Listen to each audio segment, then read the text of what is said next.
Bonjour et bienvenue pour un nouvel épisode de La boulimie, ça suffit.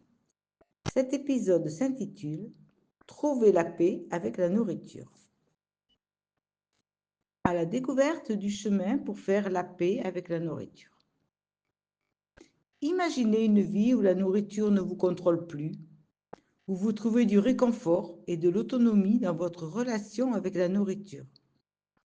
Ce voyage de l'obsession avec la nourriture vers une sérénité intérieure et un voyage dans lequel d'innombrables personnes se sont embarquées avec succès. Aujourd'hui, je vais partager avec vous les 3 piliers pour faire face, pour accéder à la paix avec la nourriture. C'est un chemin qui a transformé de nombreuses vies. Tout comme un tabouret robuste à 3 pieds, ces piliers sont la base d'un changement durable. Alors que nous nous engageons dans ce voyage de transformation, rappelez-vous toujours que le vrai changement commence par l'acceptation de soi, l'amour de soi et quel que soit le point de départ sur la balance. Premier pilier, éliminer les aliments déclencheurs. Notre voyage pour faire la paix avec la nourriture commence par ce premier pilier, éliminer, ou si on ne peut pas éliminer, au moins essayer de réduire les aliments déclencheurs.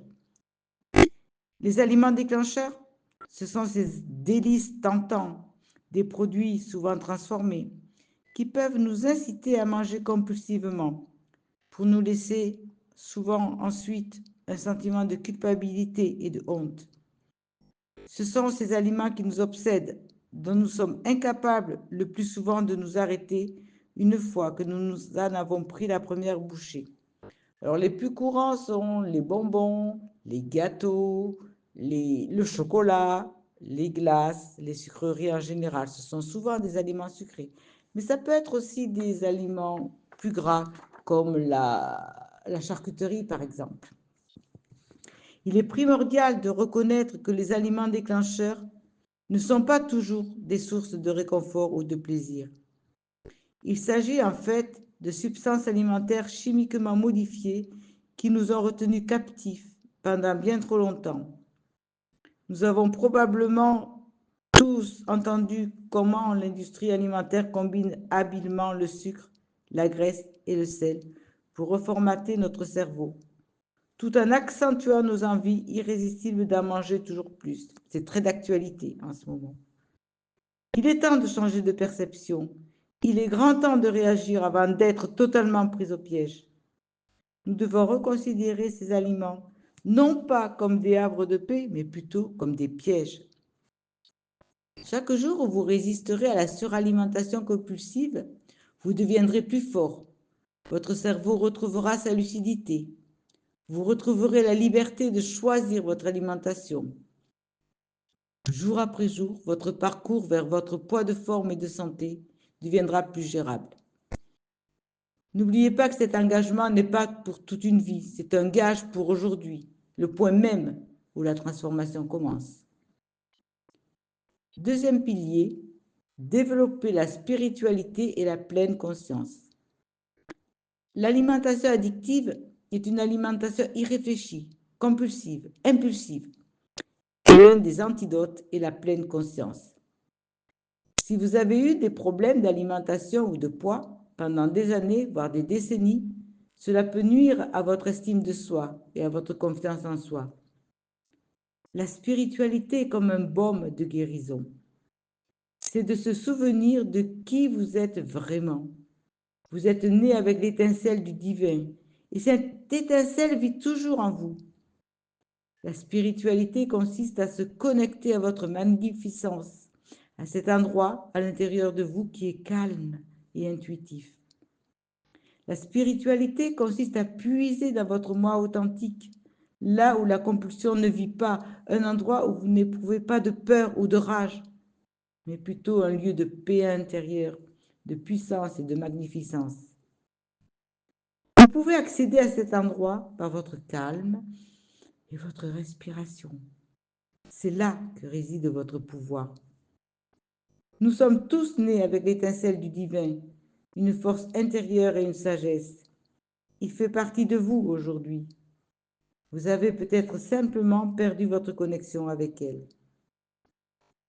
Troisième pilier, l'appartenance à un réseau de soutien. Personne ne doit se lancer seul dans ce voyage. Ce troisième pilier, l'appartenance à un réseau de soutien, est très important. C'est l'endroit où vous trouvez vos personnes et votre communauté. Vous cherchez un groupe de soutien, un professionnel qualifié sur les addictions alimentaires qui pourra vous accueillir, vous écouter, vous guider et vous accompagner. Un endroit sûr et accueillant où vous pourrez cultiver votre voix intuitive, une voix qui encouragera l'amour de soi et une vie pleine de sens et de projets. Que vous le découvriez dans un groupe de soutien local ou dans une communauté en ligne, il est indispensable d'entrer en contact avec d'autres personnes qui partagent votre parcours. En conclusion, comprenez que ce voyage n'est pas une compétition avec les autres, mais une expédition profonde et éclairante vers l'harmonie intérieure avec vous-même, votre corps et votre esprit. Les 3 piliers de la transformation, l'élimination des aliments déclencheurs, le développement de la spiritualité et de la pleine conscience, ainsi que l'appartenance à un réseau de soutien, jettent les bases de votre métamorphose. Même si vous trébuchez en cours de route, revenez toujours à ces piliers, car ils vous serviront de guide sur le chemin de la paix avec la nourriture. En vous se trouve le pouvoir de vous libérer, de redécouvrir votre force et votre authenticité, et de nourrir l'amour de soi que vous méritez indéniablement. Votre cheminement vers la sérénité alimentaire témoigne de votre résilience et de votre courage. Accueillez-la et puisse-t-elle vous conduire à une vie remplie de joie, de santé et de paix intérieure. J'espère que cet épisode vous a plu, vous a réassuré et vous a donné l'envie de continuer de vous rétablir. Je suis avec vous dans ce voyage et je vous souhaite une bonne semaine. À bientôt.